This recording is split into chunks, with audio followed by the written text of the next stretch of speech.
부동산 자산이 현황이 어떨지. 아파트 한 채가 있고 빌라가 10채가 있는데 어우, 처음 투자를 할 때는 깨끗한 걸 사고 싶었어요. 현실적으로 봤을 때 그게 제일 수익률이 낮아요, 지금. 대출을 많이 받을수록 당연히 금리 인상 시에는 좀 부담이 높아질 수밖에 없겠죠. 금리가 아무리 올라가도 네.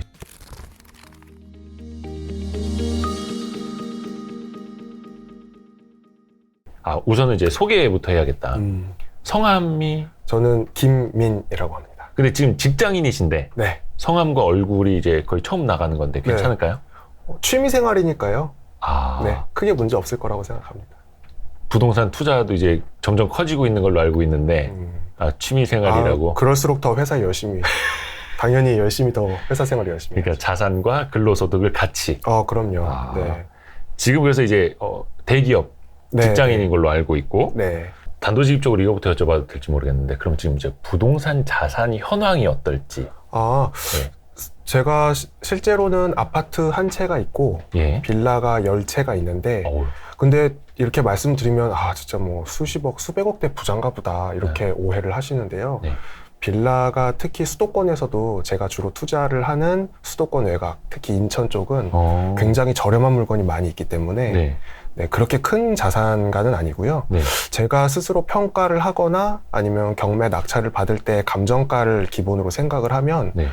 총 자산은 한 10에서 11억 정도 되는 것 같고 순자산은 좀 보수적으로 보면 한 7억 정도라고 생각을 하는데 뭐 정리를 하고 또 투자를 하면 되게 빨리 성장을 하지 않을까 또 그렇게 기대는 하고 있습니다.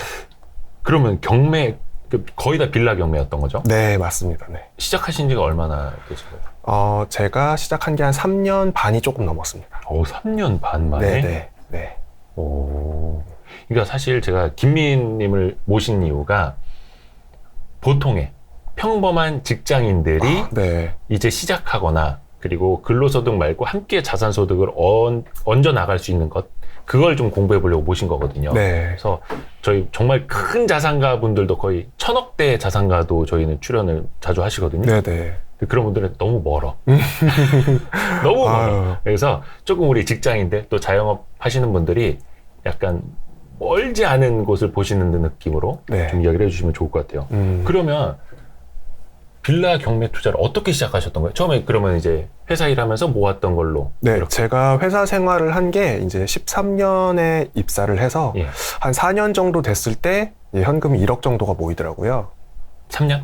4년? 그래서 17년 가을 정도에 4년 만에 현금 1억 모은 것도 빨리 많이 모은 건데. 아무래도 제가 다니는 회사가 뭐 아주 좀 규모가 있는 회사다 보니까 급여가 당시로서는 뭐 나쁘지 않은 수준이었고 네. 그리고 또 제가 입사하기 전에도 이제 뭐 과외라든지 그런 식으로 외부 활동을 해서 그래도 한 1,000만 원 정도는 또 가지고 있었던 상황이었고 그래서 이제 17년 가을 정도 됐을 때 현금 1억 정도로 모았고요. 그때는 제가 부동산에 대해서 크게 신뢰를 갖고 있지 않은 상태였어가지고 경매라든지 부동산은 전혀 관심이 없었고 네. 이제 17년 가을 겨울쯤에 이제 비트코인이 굉장히 인기가 많이 있었어서 네. 거기로 투자를 진행을 했는데 네.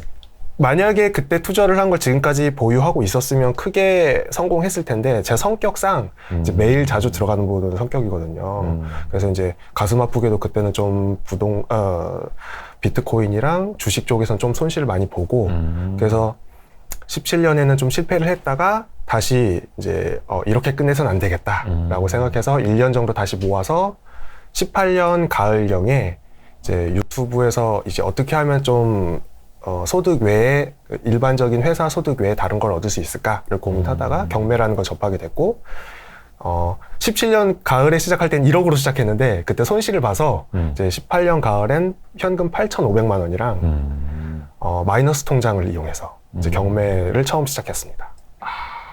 그게 지금 자산이 뭐 이제 레버리지까지 포함을 해서 10억을 넘었고 네. 대충 순자산이 그러면 대충 뭐 한 1억 안팎으로 시작하셨다고 봐도 되겠네요. 네. 그게 지금 뭐 한 이제 한 7억 넘어선 상황이고 3년 반 만에. 네.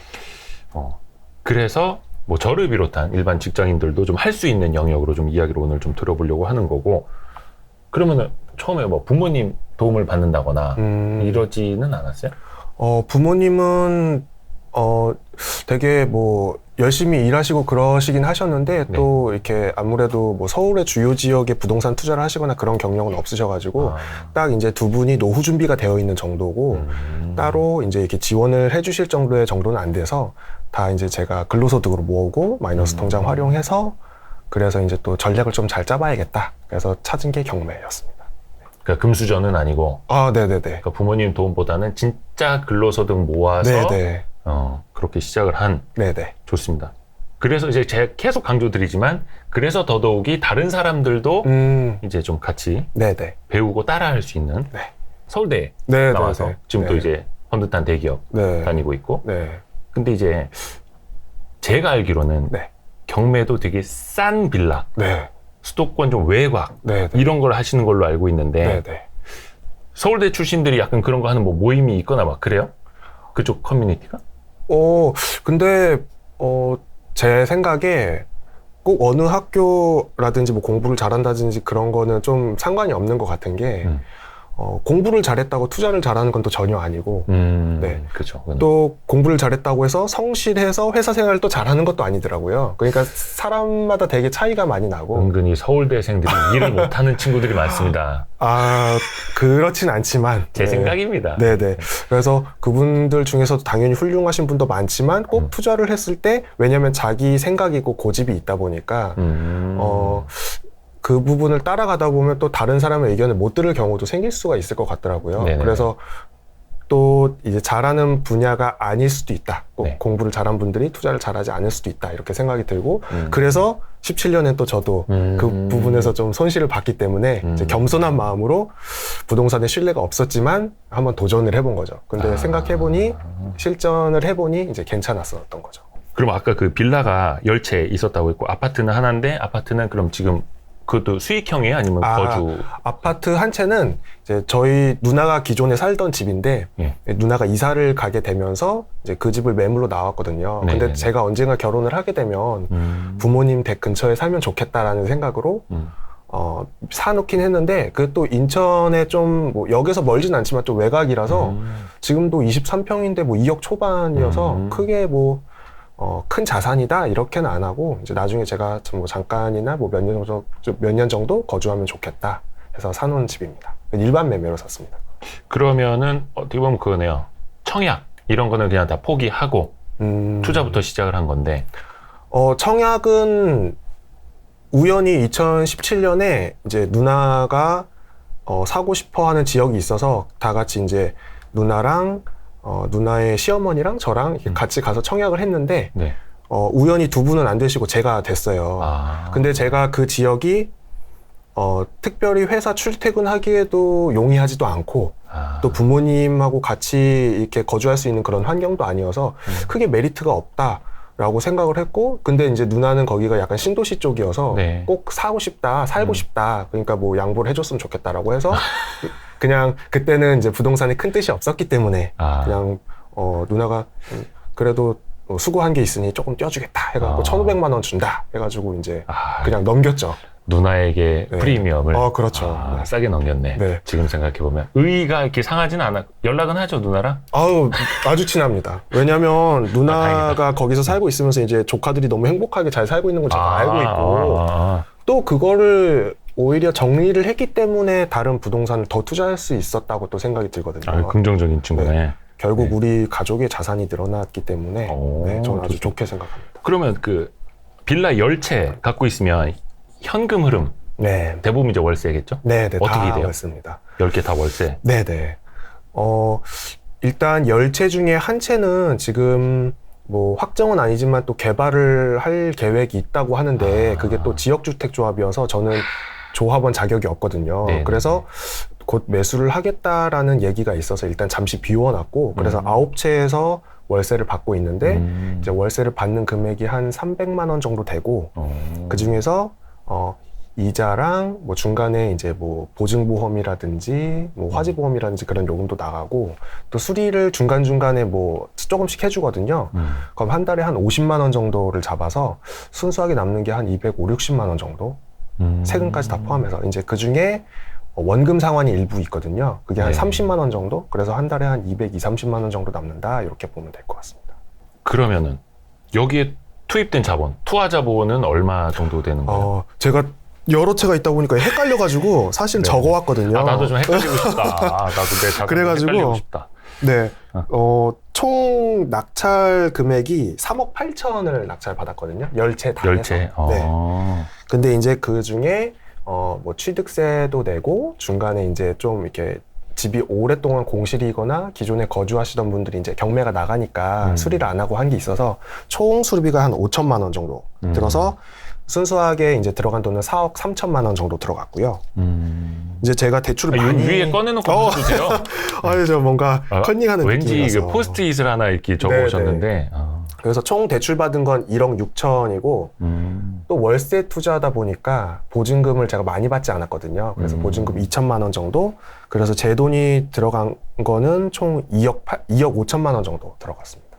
실투입금 2억 5천만 원에 네. 대출금 1억 6천 정도 되고 네. 그리고 월 이것저것 다 빼고 대출금이나 다 빼고 220, 30이 남는. 네네. 그럼 이 이율로 얼마 되는 거지? 제가 너무 디테일하게 들어가나? 이율로 보면은 이제 한 9에서 10% 정도라고 보면 되는데 이제 주택이나 토지 가격 상승분은 전혀 제외하고 순수하게 그쵸. 현금 흐름만. 그러니까 네. 미래에 생길지도 모르는 차익은 네. 제외하고 네. 순수하게 네. 현금 흐름. 맞습니다. 그러니까 이게 시세 차익을 목적으로 들어간 거는 사실은 아닐 테고 아닙니다. 네. 그냥 순수하게 월세. 네. 수익형 부동산으로. 네네. 근데 또 이렇게 말씀드리면 결국 본인 돈이 또 1억 8천, 2억 이렇게 들어간 거 아니냐. 또 넉넉한 돈이 있어야 투자할 수 있는 거 아니냐. 이렇게 생각을 하실 수가 있거든요. 네네네. 근데 현실적으로 제가 이제 굉장히 낮은 가격의 빌라를 매수를 하다 보니까 좀 어느 정도는 굳이 대출을 안 받아도 되겠다는 상황이 되더라고요. 계속 투자를 하다 보니까. 그래서 최초 5채까지는 제 돈이 들어간 게 8천만 원이 채 안 되고 그 이후에 6, 7, 8, 9, 10채 때는 이제 순수하게 제가 그냥 대출 없이 산 거죠. 그러니까 현금 흐름으로 돈을 또 이제 모으고, 쌓아가면서 네. 그걸로 또 한 채 더 사고 이런 식으로 네네네. 급여도 받고. 완전 선순환. 네네. 그러니까 사실 수익형 부동산 하시는 분들이 계속 그렇게 하더라고요. 불려서 또 하나 사고 네네네. 하나 사고 하나 사고 이런 식으로. 네네. 아주 적절한 비유였죠. 이거? 장풍 쏘는 것도 아니고. 그럼 대충 한 채당 얼마인지가 계산이 나오네요. 네. 한 대충 한 채당 평균 한 4천만 원 정도? 네네. 제가 산 것 중에 이제 일반 매매 제외하고 경매로 산 것 중에 제일 비싼 게 6,500 정도 되는데. 경매로? 네, 경매로. 그럼 10채 다 경매로 사신 거예요? 네, 맞습니다. 제일 싼 건 2,350만 원. 반지하예요? 그거는 반지하가 아니고요. 예. 그거는 4층인데 분리형 원룸 같은 느낌인데요. 거기서도 월 분리형 25만 원 정도 월세를 받고 있습니다. 분리형 원룸은 뭐예요?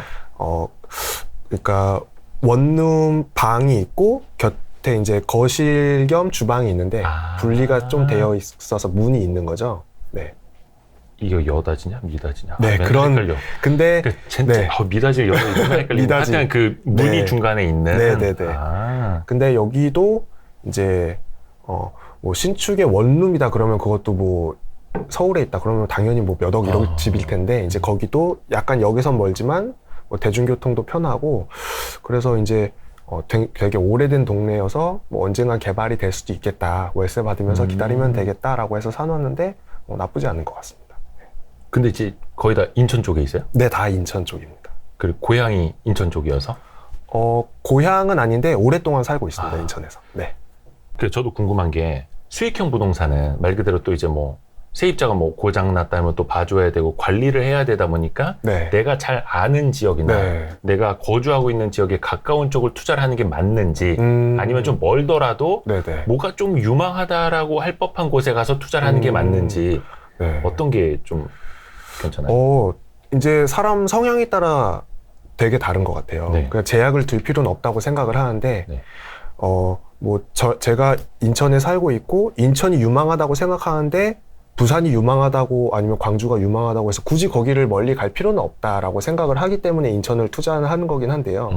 근데 본인이 생각하기에 더 유망한 지역이 있고 자기가 관리하는데 특별히 문제가 없다라고 생각하면 멀리 해도 크게 문제는 없다라고 생각을 합니다. 근데 네. 그 대신 조금 더 부지런하셔야 되고 그 대신 좀 초보인 경우에는 주변을 하시는 게 좀 더 낫지 않을까. 마음의 평온을 위해서. 왜냐하면 낙찰도 받고 한번 수리도 진행하면서 계속 한번 가봐야 이게 내 집이구나 하고 정도 들고 네. 네, 수리된 거 보면 뿌듯하기도 하고 그런 마음이 있는데 뭐 한 번 갈 때마다 3시간씩 걸리고 뭐 KTX 타고 뭐 한 10만 원 든다 그러면 이제 마음이 불편하거든요. 그 월세 한 달치. 네. 물론 그것도 좋다고 생각하지만 처음엔 가까운 데가 좀 좋지 않을까. 네. 시작은? 네, 일단 시작은 아는 곳, 가까운 곳부터 하는 게 맞다. 네. 그리고 수익형 부동산도 사실 여러 가지 방법이 있기는 한데 네. 굳이 경매, 네. 굳이 빌라 경매를 택하신 이유는 뭐가 있을까요?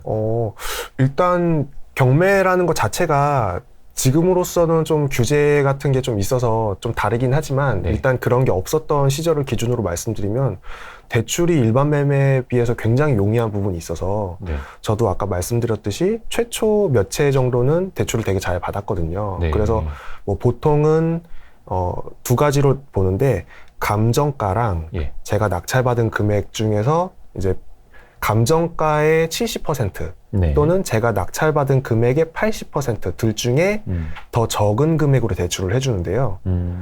보통 근데 이제 뭐 약간 지역 농협이라든지 그런 이금융권 이런 데서는 90% 대출을 해주는 경우도 종종 있거든요. 그래서 일반 매매보다는 경매가 좀 더 대출이 용이한 부분이 있다. 그러면 1억짜리를 1,000만 원만 있으면은 투자를 할 수 있는. 네, 만약에 근데 그게 정말 감정가가 높다면 그것도 가능할 수 있는 거죠. 감정가가 높다면. 네, 감정가가 높다면.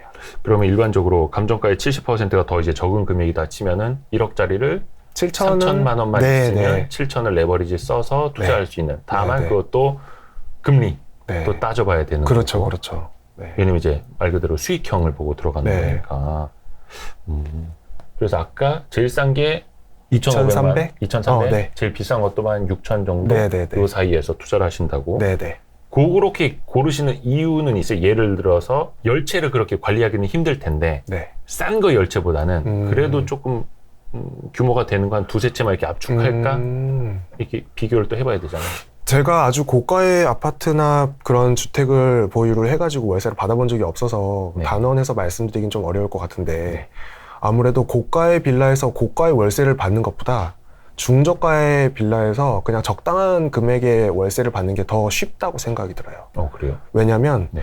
월세를 아무리 물론 뭐 저기 오지 산골에 들어가면 또 다른 얘기일 수도 있지만 일단 도심에서 교통이 어느 정도 나와주는 동네라면 월세의 하한가는 거의 30만 원보다 밑으로 떨어지긴 되게 어렵다고 생각이 들거든요. 아무리 싼 집이어도. 네. 근데 제가 주로 투자를 하는 서울 외곽 같은 경우는 아무리 월세를 많이 받아도 그게 뭐 100만 원, 150만 원 받기는 안 되죠. 쉽지 않다. 네네네. 네. 그리고 또 제가 낡은 빌라를 투자하는 이유는 솔직히 말씀드리면 낡을수록 좋다고 생각이 드는데요. 감가가 끝나 있다는 생각이 들거든요. 네. 이미 더 이상 감가 생각할 것도 없다. 이미 최악이다. 좋아질 일만 남았다고 생각이 들어서. 거의 뭐 벤자민 그레이엄의 뽕초 투자가 생각이 나는 느낌인데. 그럼에도 불구하고 그 외곽 지역은 이미 개발이 시작되고 있는 부분도 있고 구도심이기 때문에 인프라라든지 교통은 어느 정도가 다 구성이 되어 있어서 집이 좀 낡았지만 일부 수리를 해드리면 거주하시는 분 입장에서 크게 불만이 없는 거죠. 기본적인 수리를 해드리면. 빌라 자체는 좀 낡았지만 안에를 깔끔하게 해드리면. 그러면은 아까 월 현금 흐름 대충 이야기해 주셨는데 10채면은 한 곳당 보통 한 30만 원 정도의 월세 이런 식 받고 있다고 생각을 하면 되겠네요. 그러면은 그것도 오래된 빌라를 더 좋아한다고 말씀하셨는데 그 중에서도 특히나 눈여겨보는 거 있습니까? 아까 지역은 이야기를 했고 빌라도 조금 더 낡은 빌라를 주로 택하신다고 했고 약간 조금 특이하긴 한 거죠. 그렇다고도 할 수 있죠. 지난번에 저희 그 보셨는지 모르겠지만 환경미화원 구범준 님이 나오셔서 그분도 자기가 되게 특이한 경매 쪽을 많이 하는 거다. 그래서 반지하 이런 쪽도 이제 빌라 투자를 많이 하시고. 아주 현명하시다고 생각합니다. 그래요? 네. 근데 그런 분들이 주변에 많이 있나? 거의 없으시죠. 네. 보통 뭐 가족 중에 누가 반지하를 사왔다고 하면 나머지 분들이 이제 등짝을 때리시는 거죠. 왜 이런 걸 샀냐? 구범준 님도 똑같은 말씀. 그래요? 네. 왜 그런 쪽을 보시는 거예요? 일단은 제가 투자를 이제 아까 말씀드린 것 같이 공부는 조금 남들보다 잘했을지 몰라도 투자를 잘한다고 생각을 하지 않아요. 그래서 되게 겸손한 마음으로 절대 실패하지 않는 걸 골라야겠다. 그래서 가성비를 따진 거죠. 그래서 사실은 최근에 아파트 가격 상승한 걸 생각을 하면 네. 그런 가성비를 따지고 투자를 하는 게 결과적으로 좋았다라고는 솔직히 잘 모르겠어요. 왜냐하면 제가 가진 빌라에 비해서 더 새로 지었던 아파트들이 더 가격 상승이 많았으니까. 네네. 근데 만약에 그렇지 않고 가격이 떨어졌다는 상황을 생각하면 저는 제가 투자하는 방법은 가격이 오르든 떨어지든 유지하든 전혀 상관이 없는 투자라고 생각을 하거든요. 오르면 개발 압력을 받는 거고 네. 같이 가격이 상승하는 거고 네네. 떨어지면 워낙 싼 집이기 때문에 감가가 끝나서 더 이상 떨어질 구석이 없어서 오히려 그 월세 흐름을 통해서 더 살 수 있는 거고 뭐 3천만 원짜리가 떨어져 봐야 그렇죠. 더 이상 떨어질 구석이 없는 거죠. 네. 그런 자세로 주식 투자를 했어도 되게 잘할 것 같은데 거의 근데 더 떨어지더라고요. 주식은 그렇죠. 거의 네. 주식은 이제 1층이라고 생각을 했는데 지하가 있고 막 지하 네. 3층까지 내려가 막 이렇게 하는데 하여튼 근데 빌라는 말 그대로 이제 확실한 자산을 갖고 있는 거고 네. 현금 흐름이 계속 들어오는 거다 보니까 그쵸. 그걸 감내할 수가 있는 거고 주식은 제가 아무리 그 회사에 대해서 빠삭하게 알고 있고 많은 지분을 산다고 해도 개인의 입장에서 어느 정도 규모 있는 그룹을 2% 3% 사는 것도 사실 불가능에 가깝지 않습니까? 그렇죠. 근데 제가 거기서 의사결정을 하려면 51%를 사야 되는데 그래도 믿을 수 없는 거고 근데 빌라는 아무리 작아도 이 부분에 대해서 온전히 나의 전체적인 전력을 그러니까 완전한 권력을 갖고 있는 거죠. 그 그렇죠, 빌라에 대해서는. 그것도 여쭤봐야 되겠다. 그러면 부동산 경매는 네. 일단은 시작은 어떻게 해야 되는지. 시작이요? 예. 뭐 쉽게 말하면 그냥 법원 가면 된다 뭐 이거지. 네네네. 예. 일단은 당연히 좀 사실은 부동산 경매가 되게 말이 경매지 그 안에 너무나 많은 분야들이 있거든요. 예를 들면 저같이 아주 쉬운 말하자면 1분만 보면 그러니까 조금 공부를 하셨다는 전제하에 네. 1분만 보면 이게 좋다 나쁘다 아니면 권리상 문제가 없다를 판단할 수 있는 그런 물건들이 있고 아무리 파헤져도 끝까지 알 수 없는 그런 어려운 물건들이 많이 있습니다. 예를 들면 뭐 좀 용어를 말하자면 뭐 법적 지상권이라는 것도 있고 법적 지상권. 네, 뭐 분묘 기지권이라는 것도 있고 네. 뭐 유치권이라는 것도 있고 이렇게 다양한 다른 특수한 권리들이 많이 있는데 네. 그런 것들은 전체의 20%가 안 된다고 생각을 해요. 제 생각에. 전체 나오는 물건에. 그렇게 어려운 물건은 네. 전체 20%가 네. 안 된다? 그거를 내가 정말 잘 알아서 해결을 하면 한 번에 점프를 할 수 있는데 네. 그 대신 실패하면 그만큼 손실을 보는 거고 그리고 그 물건은 전문가라는 분들이 또 그 세계 안에서의 경쟁이 있는 거죠. 선수들의 네, 맞습니다. 네. 그리고 나머지 80% 그러니까 한 두세 달 공부하시고 어려운 공부가 아니고 그냥 네네. 경매 학원에 가시거나 좀 시간을 들여서 유튜브로 좀 책 읽고 이렇게 하신 분들도 그냥 쉽게 투자할 수 있는 게 한 80% 정도 되는데 네. 이제 그 안에서는 그런 아까 말씀드린 것 같은 그런 특수한 권리가 아니고 분야를 고르는 거죠. 나는 집을 하겠다. 상가를 하겠다. 토지를 하겠다. 근데 그 중에 제일 쉬운 게 당연히 집인 거고 네. 그 중에 제일 쉬운 건 아파트인데 그만큼 쉽다 보니까 싸게 못 사요. 그렇죠. 네. 그래서 쉽지만 별로 사고 싶어 하지 않는 거죠. 빌라는. 그래서 그 분야에서 제가 좀 더 앞서 나갈 수 있었다. 이렇게 생각이 듭니다. 나 계속 이게 네. 주식 투자하시는 분들이 떠오르지 왜? 그래서 처음 시작은 이제 편집장님 말씀해 주신 것 같이 처음 시작은 저 같은 경우는 사실 학원을 다니진 않았어요. 왜냐면은 특수한 권리에 대해서 공부해야겠다는 생각 자체를 처음부터 안 했거든요. 네, 그래서 네. 아주 접근하기 쉽고 간단한 걸로 시작을 해야겠다. 네, 손에 닿는 걸 해야겠다라고 생각해서 책 읽고 좀 유튜브를 보고 그냥 온라인 강의 정도 이 정도 듣고 시작을 했고 그 대신 이제 좀 더 내가 잘 알고 마음의 평온 어느 정도 알아야 좀 마음이 평온하게 자신감 있게 할 수 있으니까 예. 그래도 뭐 오프라인 강의 한두 개 정도 들어보고 시작하시면 더 좋지 않을까? 네, 이렇게 추천을 드립니다. 맞다. 그 말씀 잘하셨다. 해서 그 멘토에서도 네네. 조만간 그 강의를 하시는 걸로 알고 네네네. 있고 또 저도 관심은 있는데 네. 아무리 소액이어도 예를 들어서 뭐 한 3천만 원에서 5천만 원 사이로 근데 네. 그것도 대출을 잘 받으면 실투자는 뭐 한 1, 2천만 원으로 네네. 할 수 있는 근데 월세 흐름이 월 30만 원씩은 나올 수 있는. 네네. 이러면 한 번은 해보고는 싶거든요. 네. 근데 무서운 거예요. 겁나는 거지. 그쵸. 왠지 체계적으로 그래도 좀 배워야 될 것 같은데 저도 그래서 관심 있게 한번 보겠습니다. 그래서 그 멘토 강의 여러분도 좀 관심 있게 봐주시면 좋으실 것 같고요. 네. 그러면은 경매 투자에 지금 그래도 장점을 조금 더 들어볼게요. 우선은 네. 좀 이따 단점을 좀 들어볼 네. 거긴 한데 예. 네. 경매 투자가 더 좋은 이유는 물론 이제 싸게 살 수 있다는 건데. 그렇죠. 네. 싸게 살 수 있다는 게 제일 큰 장점인 것 같아요. 네.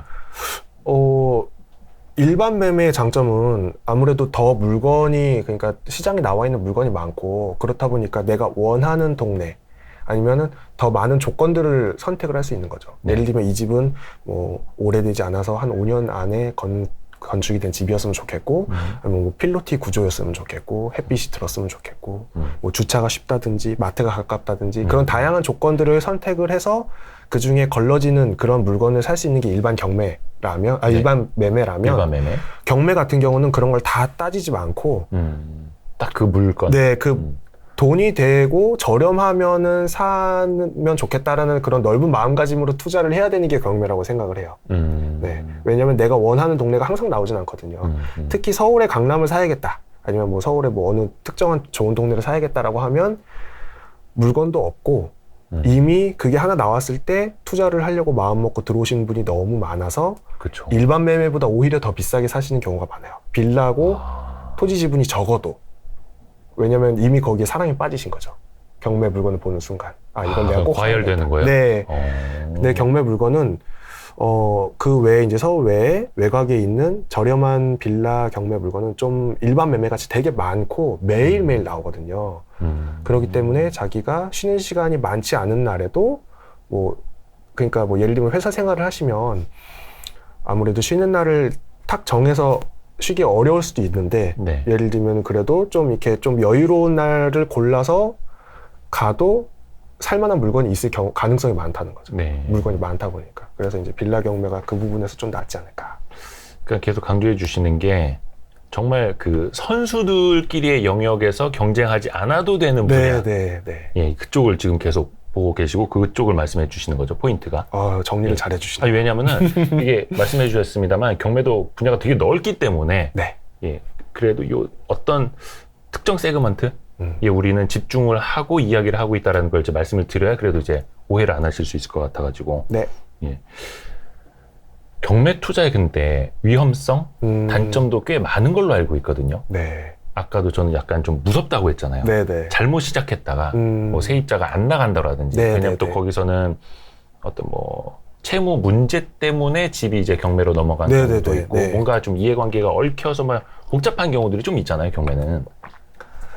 일단은 뭐 토지나 상가 같은 경매는 좀 제외를 하고 네. 집에 집중해서 말씀을 드리자면 이미 내가 충분히 비싼 집을 갖고 있으신 분이라면 만약에 빌라 경매를 하고 싶다라고 하시면 한두 채로 끝낼 생각이면 굳이 하실 필요가 없을 것 같고 아예 많이 투자를 해서 거기 전문성을 갖겠다라고 생각하면 그래도 하셔도 될 것 같은데 네네네. 왜냐하면 지금 뭐 정책 같은 게 뭐 다주택자에 대해서도 있고 뭐 양도세에서도 어느 정도 제약이 생길 수가 있기 때문에 네. 그래서 좀 고가주택을 보유하신 분들은 조금 더 고민을 해보시고 시작하는 게 좋을 것 같고요. 그런 게 아니시고 나는 아직 큰 자산이 없고 제가 아까 처음 시작했던 것 같이 뭐 1억 정도 내외 이제 뭐 현금을 보유하고 계시고 뭐 부모님으로부터 크게 뭐 지원을 기대하기 어렵고 그리고 아직 뭐 결혼해서 자녀가 없으신데 뭐 청약을 노려야겠다 이런 생각이 크지 않으시면 네. 적극적으로 좀 시작을 하셔도 되지 않을까. 말 그대로 그냥 저렴한 수익형 부동산 투자를 원하시는 분들. 네. 그리고 한두 채를 하면 실패할 가능성이 어느 정도 솔직히 있다고 생각을 해요. 그것도 뭐 예를 들면 10채 중에 한 채는 좀 고생을 시킬 수도 있잖아요. 네, 누가 하더라도. 네. 근데 그게 첫 번째에 걸리면 다시 하기 싫어지는 거죠. 네. 근데 이제 그게 만약에 여러 채가 되다 보면 평균적으로 봤을 때는 크게 위험은 없다고 생각을 하는데 아까 말씀하신 것 같이 만약에 세입자가 있는데 안 나가면 어떡하냐. 첫 번째 위험성은 처음부터 권리 분석을 잘못하는 경우죠. 네. 예를 들면 근저당권보다 앞에 누군가가 있었어. 근데 그분이 계속 사셔요. 네. 근데 내가 봤을 때 실수로 문제가 없네 라고 해서 감정가 비슷하게 입찰을 해서 낙찰을 받으면 처음부터 이제 주변 사람들이 다 알아요. 어이구, 저 잘못 받았다. 그래서 이제 대출을 중개해 주시는 여사님들이 명함을 안 줘요. 낙찰 받는 그 순간. 예. 근데 이제 그런 게 아니고 권리상 문제가 없는데 예. 만약에 그 안에 누가 계셔요. 근데 이제 그러면은 결과적으로 법적으로도 얼마든지 나가게 할 수 있는 방법이 있고 근데 저는 솔직히 말하면 그런 법적인 방법을 한 번도 쓴 적이 없거든요. 열체를 하는 동안. 네. 왜냐하면 거주하시는 분들이 이미 작년 아니면 재작년부터 이 집이 경매에 나왔어. 그래서 법원으로부터 계속 서류를 받아왔어요. 예. 1년, 2년간. 예. 그래서 어느 정도 마음의 준비를 하고 있고 정말 이 집에서 들어와서 난 되는 일이 하나도 없어. 빨리 이사 가야겠다. 대부분 이런 마음가짐을 갖고 계세요. 근데 낙찰 받은 사람이 찾아가서 인사를 드리면 좀 뭐라 그럴까 쉽게 말하면 내가 그래도 지금 여기서 고생을 하고 있고 이제 나가야 되는 입장인데 네. 그래도 좀 배려를 해주셔서 시간적인 여유를 주든지 아니면 금전적인 보상이 좀 있었으면 좋겠다 라고 하면 이제 거기서 협상이 들어가는 거죠. 예를 들어서 시간을 나는 2년 3년 살고 싶다고 하면은 당연히 안 되잖아요. 네. 왜냐면 그거는 제가 또 수익을 만들기 위해 산 건데 그런 시간이 지연이 되니까 그분한테 월세 받으면 되잖아요.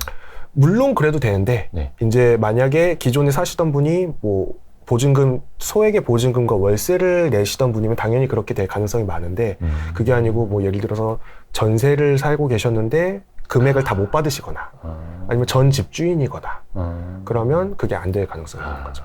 이제 그럴 경우에는 뭐 시간을 2달 정도 드리겠습니다. 그때까지 좀 알아봐 주세요.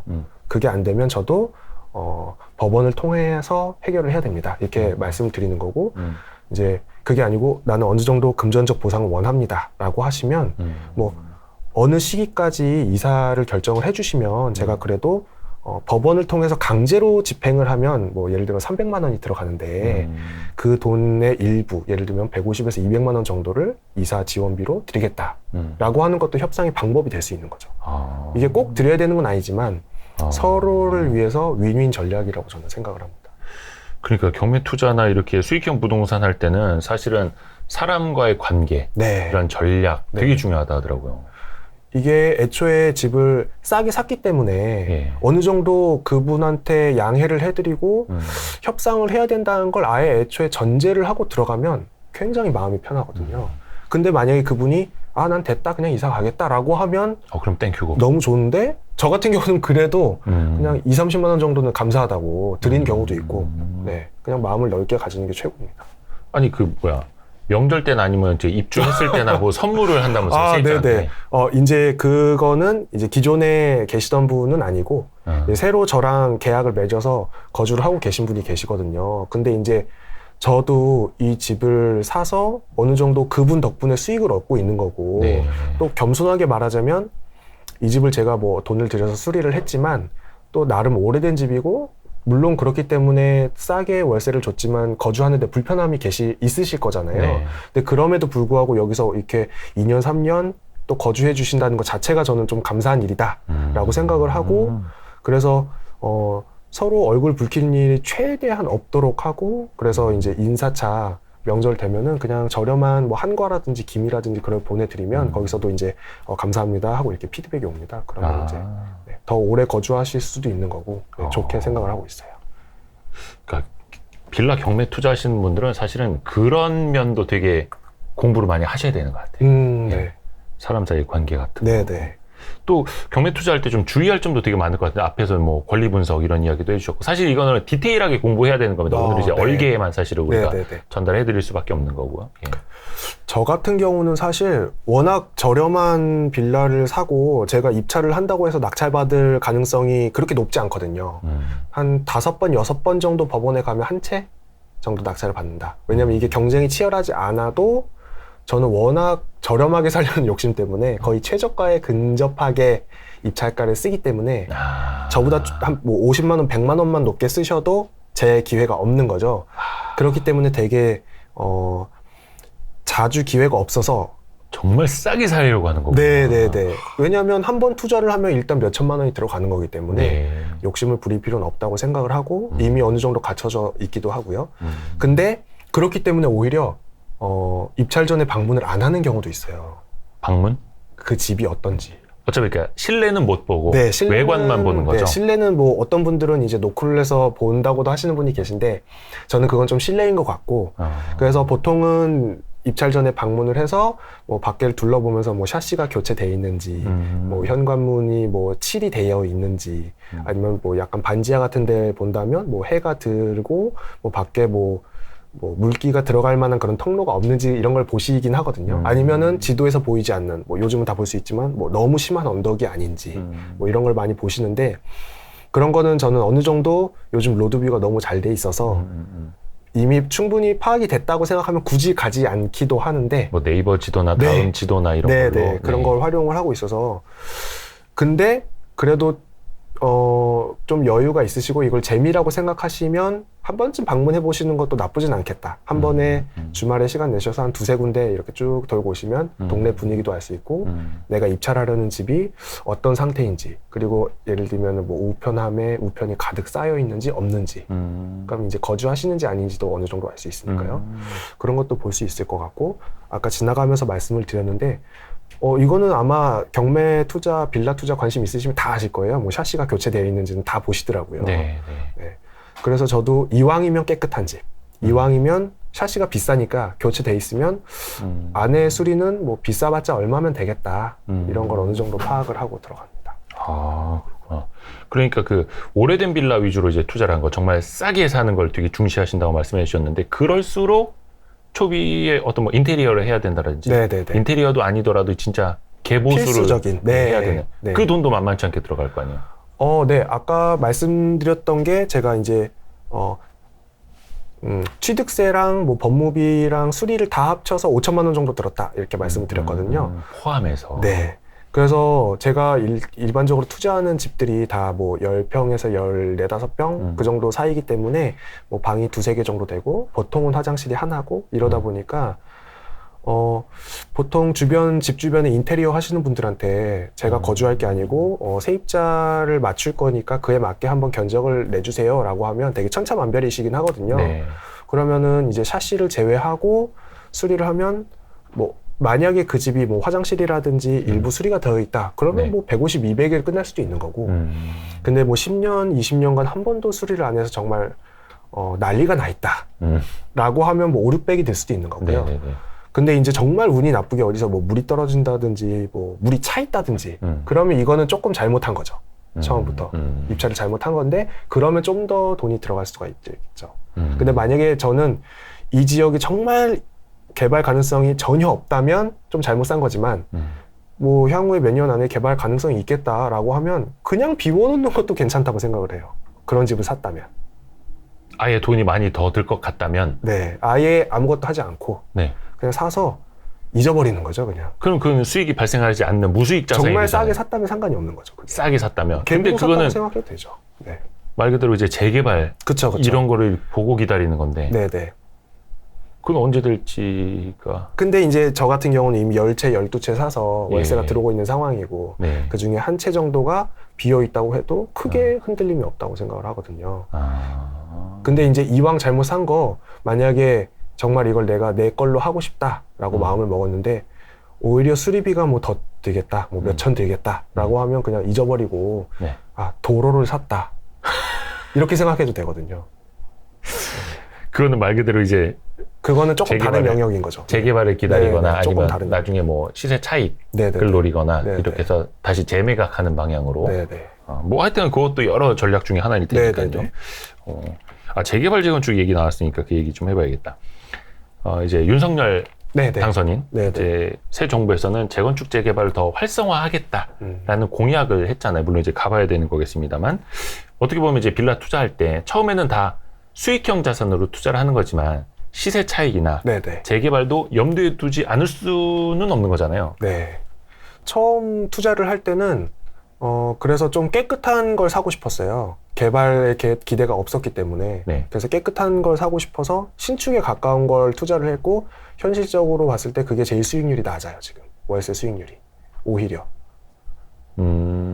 왜냐면 그거는 비교적 높은 가격에 샀고 그렇기 때문에 월세 수익률이 오히려 낮은데 오히려 이제 좀 더 낡은 주택 그리고 이제 뭐 도심에 있어서 인프라는 좋지만 곧 개발이 될 수도 있지만 낡은 동네가 오히려 월세 수익도 더 좋고 오히려 개발 압력이 더 있고 그리고 차기 정부에서 지금 뭐 서울에서는 뭐 신속통합이다 하면서 개발을 계속 준비를 하고 있고 특정 지역에서는 이제 지원을 해서 뭐 선택이 되기도 했고 안 되기도 했는데 결국은 빌라가 지금 30년 차가 넘어가고 있는 구역들이 많이 있고 이번에 선택이 안 됐다고 해도 결국은 세월이 지나면 다 할 수밖에 없다고 생각이 들어요. 거기를 40년, 50년 놔둘 수는 없거든요. 왜냐하면 결국은 거기가 사람이 살 수 있는 상황이라고 해도 소방차도 못 들어가고 경찰서도 못 들어가고 범죄가 발생할 가능성도 있게 되고 일단 지금 제가 개발하고 있는 인천만 해도 소방차가 못 들어가서 불 나면 정말 위험한 상황인 곳이 너무 많거든요. 이제 그런 걸 생각했을 때는 지금 당장은 어렵다고 해도 언젠간 될 거기 때문에 굳이 기대를 하고 살 필요는 없지만 월세를 받다 보면 되겠다. 그렇게 생각합니다. 약간 그는 편안한 마음으로, 네, 편안한 마음으로 큰 기대하지 않고 그냥 시간을 보낼 수 있는.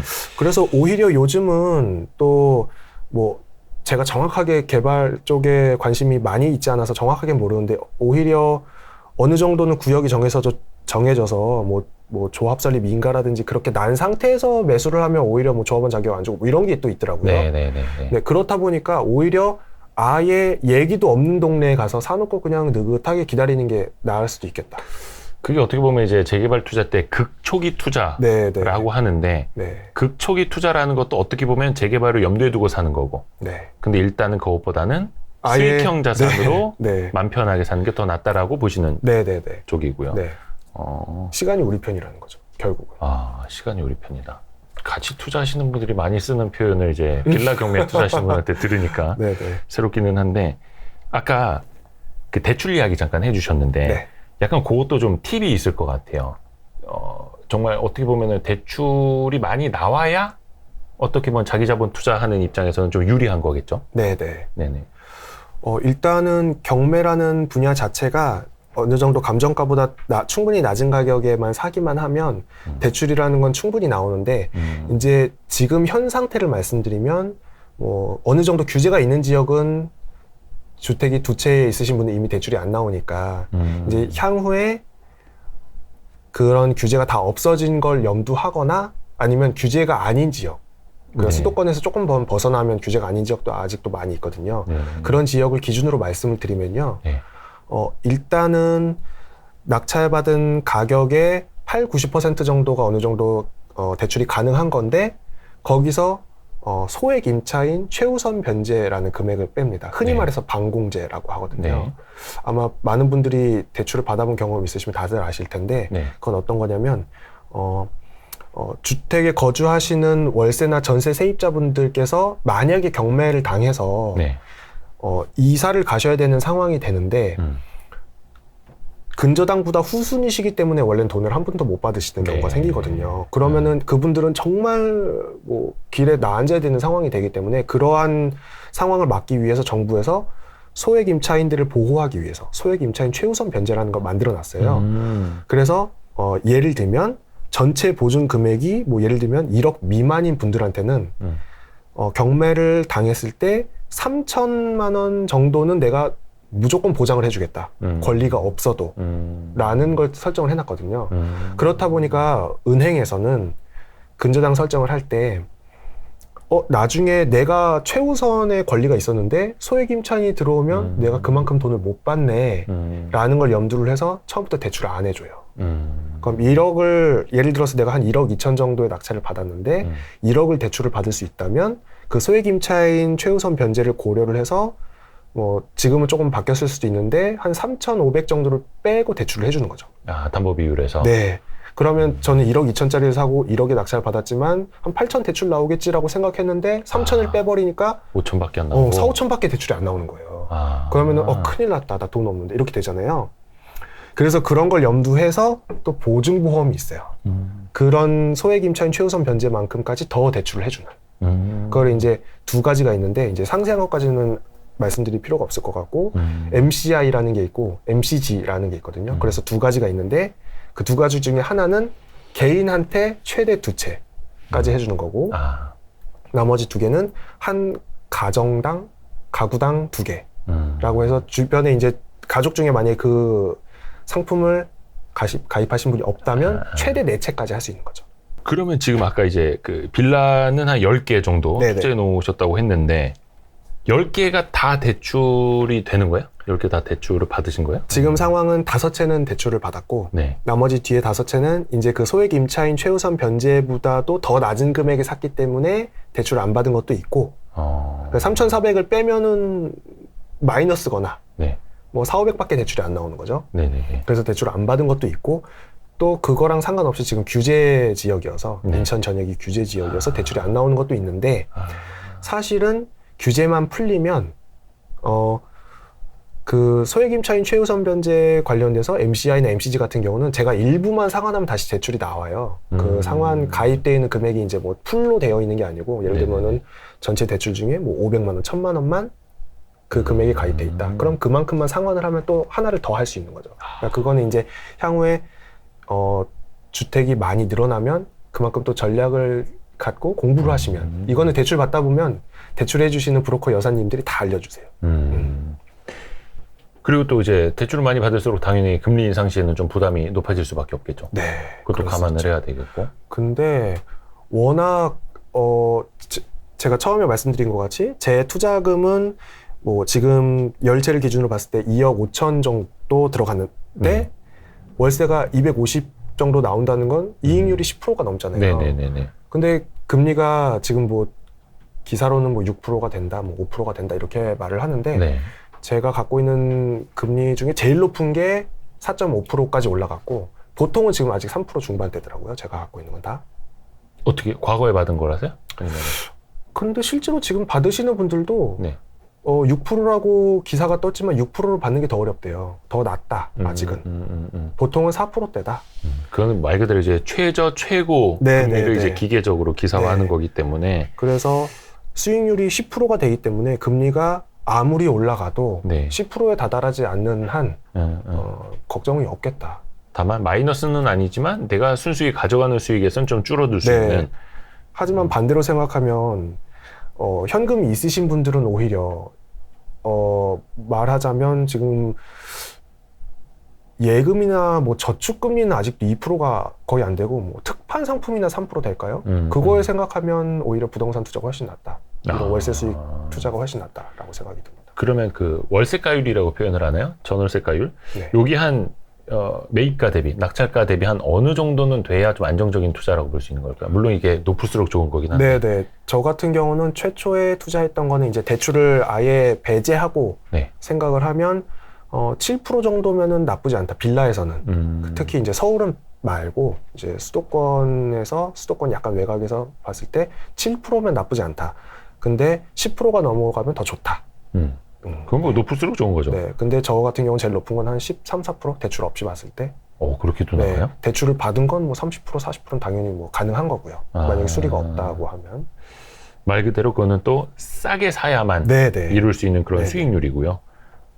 혹시 뭔가 계산 잘못하고 들어가서 제일 월세가율이 제일 낮은 거, 수익률 제일 낮은 건 몇 %? 그게 한 7% 정도. 최초에 그래요? 투자했던. 처음에 투자했던 네, 게? 그거는 어떤 상황이었냐면 한 칸이 15평짜리였는데 네. 기존 분이 그거를 이제 무리하게 공사를 하셔서 2칸으로 쪼개시다가 문제가 생겨서 이제 낙찰이 나온 건데 이게 건물 거의 전체 다가 나왔어요. 한 칸 한 칸 해서. 그래서 이제 거기는 도배도 없고 장판도 없고 시멘트 바닥에 가벽만 서 있고 네. 화장실에 방수 처리도 안 돼 있는.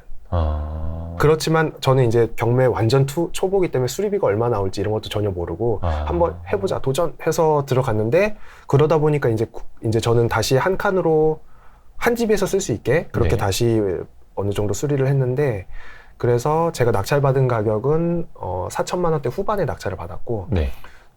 세금 그러니까 취득세랑 수리비까지 다 해서 약간 1,000만 원 정도 들어가서 이제 6천만 원 정도가 총 들어갔는데 월세를 제가 보증금 300에 42만 원을 받고 있거든요. 그래서 대충 계산해보면 한 7% 정도.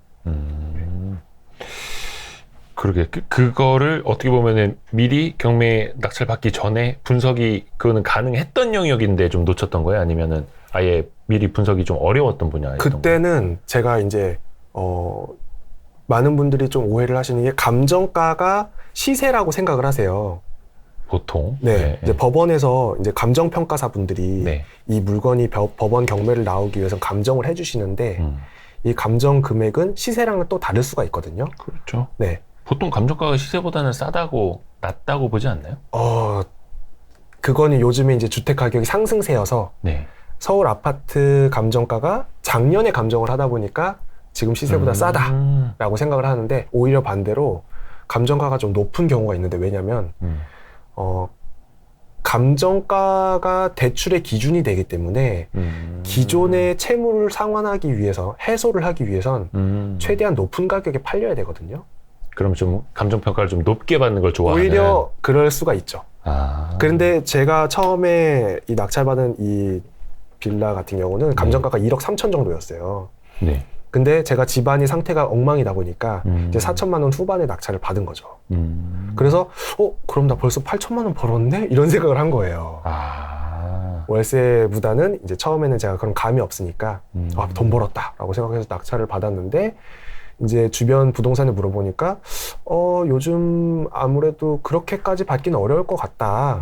좀 보수적으로 보면은 뭐 한 8천, 9천 정도 되지 않겠냐. 그것도 이제 뭐 3년 전에 물어본 거긴 하지만.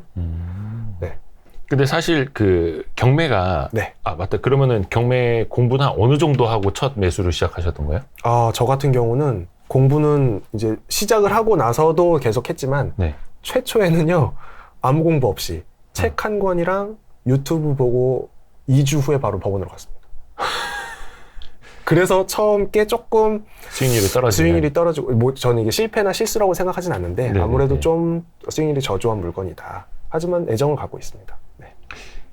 혹시 그 경매를 통해서 받았던 그 빌라 중에 네. 좀 시세 차익을 내고 그럼 매각을 한 것도 있는 거예요? 아니면? 저는 웬만하면 안 팔려고 생각을 하고 있고요. 지금 팔려고 비워놨다는 것도 제가 팔고 싶어서 파는 게 아니고 네. 이제 아무래도 거기가 개발 계획이 있다 보니까 세입자분이 거주를 하시면 이제 나중에 그 조합에서 살 때 좀 문제가 있을 수 있을 것 같아서 잠깐 비워놓는 거고 웬만하면은 팔 생각은 없는 상황입니다. 그러니까 한마디로 빌라 경매에 투자할 때는 수익성이 정말 중요하니까 네. 수익형 부동산이니까 네네. 싸게 사는 게 중요하고 그러려면 권리 분석도 잘해야 되고 네. 또 좀 디테일로 들어가야 되는데 그거는 저희가 시간상 네. 저희가 다 이 얘기를 할 수는 없고 혹시 뭐 관심 있으신 분들은 멘톡에 열리는 빌라 경매라고 해야 될까? 네, 아직 제목을 정하진 않았는데요. 제목 아직 안 정했어요? 하루에 끝내는 빌라 경매 이렇게 할 수 있을까요? 너무 과대포장 아닙니까 그거? 근데 제가 아까 말씀드린 것 같이 80% 정도에 포함되는 아주 쉬운 물건들만 제안을 드릴 생각이거든요. 어려운 건 이런 게 있다로 넘어갈 거기 때문에. 네네. 네. 어려운 거는 말 그대로 이제 좀 선수가 된 다음에 해야 되는 네, 거고 네. 그 전에 초보자들이 네. 적은 돈으로 네. 한 30대 직장인들도 할 수 있는. 네, 네. 그게 더 좋다고 생각해요, 저는. 맞습니다. 네. 근데 다만 아까 이야기해 주신 것처럼 고가 주택을 갖고 있는 사람이라면 한두 개만 이제 뭐 수익형 부동산을 사는 거는 약간 조금 잘 남지를 리스크가 않고. 있겠다. 네. 왜냐하면 월세 수익을 얻는 게 나중에 첫 번째 주택만 보유했을 때에 비해서 뭐 세금이 늘어난다든지 양도 차익 같은 거에 대해서 뭐 그런 세금 같은 부분에서 오히려 마이너스가 될 수 있기 때문에 아예 확대를 할 게 아니면 그래서 오히려 아까 말씀해 주신 것 같이 좀 큰 자산이 없으시고 사회 초년생들이 오히려 하기 좋은 분야라고 생각을 하고 있어요. 좋습니다. 혹시 끝내기 전에 네. 부동산 경매 그리고 이제 저가 빌라 수익형 네. 부동산 투자 관심 있으신 분들을 위해서 뭐 마지막으로 조언해 주실 수 있는 거 있다면? 제 생각에는 공부를 하는 것도 중요하다고 생각을 하는데 네. 일단 요즘은 워낙 경매라든지 투자라든지 뭐 주식이라든지 그런 데 관심이 있는 분들이 너무 많거든요. 네. 그래서 이제 공부를 열심히 하시는 것도 중요한데 일단 어느 정도 자기 자신에 대한 신뢰가 생겼고 공부가 어느 정도 됐다고 생각을 하면 일단 시작을 하는 게 중요하다. 그래서 마음가짐이 완벽하게 하고 시작하겠다라는 생각을 하면 시작을 못 하더라고요. 일단 내가 어느 정도 한 뭐 7분응선을 넘었다라고 생각하면 일단 시작을 해보시는 게 도움이 될 것 같다. 이렇게 저는 말씀드리고 싶습니다. 앞으로 그러면은 부동산 경매 통해서 이런 빌라 계속 늘려가실 계획이에요? 아니면 한 요 정도만 하실 계획이요? 어떻게 돼요? 계획이?